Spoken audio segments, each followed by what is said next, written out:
Le paysage près du lac Métabeskéga a beau faire rêver, il rappelle un épisode cauchemardesque à René-Ottawa. Le chalet était situé là. Le présumé abuseur d'enfants, Raymond Bédard, qui enseignait à l'école de jour de Manoine, l'a fait monter dans une chaloupe en lui proposant d'aller dîner à son chalet. Il n'avait que 10 ans. Après le dîner, là, c'est là qu'a commencé là, à sortir son pénis. Là. Puis il faisait ça devant nous autres. Là. Guy Nicoué, lui, dit avoir été victime à répétition de Roger Garceau, un autre ex-enseignant de l'école de jour de Manoine, lui aussi décédé aujourd'hui. Les deux hommes auraient sévi dans les années 60 et 70. On a subi, c'est pas évident de parler de ça. Aujourd'hui, on a subi carrément une atrocité inimaginable de cet individu-là. Il nous a carrément volé notre enfance, je disais, il nous a agressés sexuellement. Je veux que le Québec sache quelle sorte de monstre qu'on a envoyé ici à Manoine.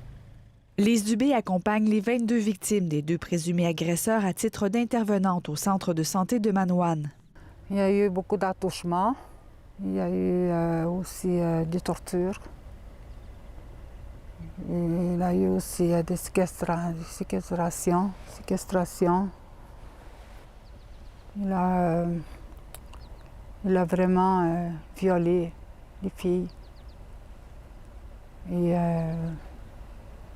les garçons, les jeunes enfants qu'il pouvait ramasser comme ça là, dans le village pendant qu'ils jouaient, puis les amener chez lui, prendre leur bain. Puis il disait « Je vais te laver, tu es tout sale ». Elle est l'instigatrice du recours civil contre le gouvernement du Canada qui, selon la requête, n'aurait jamais dû embaucher Roger Garceau. Lorsqu'on commande son dossier du ministère de l'Éducation, on constate que si le fédéral avait pris la peine de vérifier ses antécédents, il aurait vu qu'il avait déjà perdu son brevet, a déjà plaidé coupable au criminel pour des attouchements sur des enfants qu'il enseignait. Et malgré ça, il a réussi à se faire engager.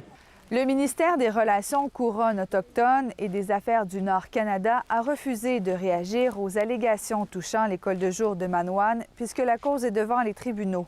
Les victimes ne croient pas que le cas de Manoine est unique. Leur avocat soupçonne des abus à travers le réseau des 700 écoles gérées par le gouvernement fédéral. Je sais qu'ils en ont réglé en grand nombre dans le Nord québécois. Ils savent qu'il y avait des abuseurs dans leurs écoles de jour. Pour certains d'entre eux, les traumatismes ne faisaient que commencer. Ils ont vécu l'enfer dans cette école-là.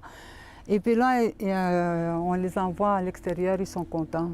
Ils sont contents, ils disent « Oh, enfin, je vais pouvoir quitter cette école pour aller dans une autre école. » Mais arrive là-bas au pensionnat, c'est les mêmes abus qui arrivent. Alors l'enfant, comment vous pensez qu'un enfant puisse grandir?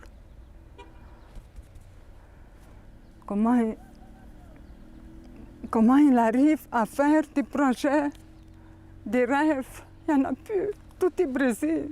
Même l'école ne l'intéresse plus. Il est tout démotivé. L'éducation pour cet enfant-là, là, c'est de la bullshit.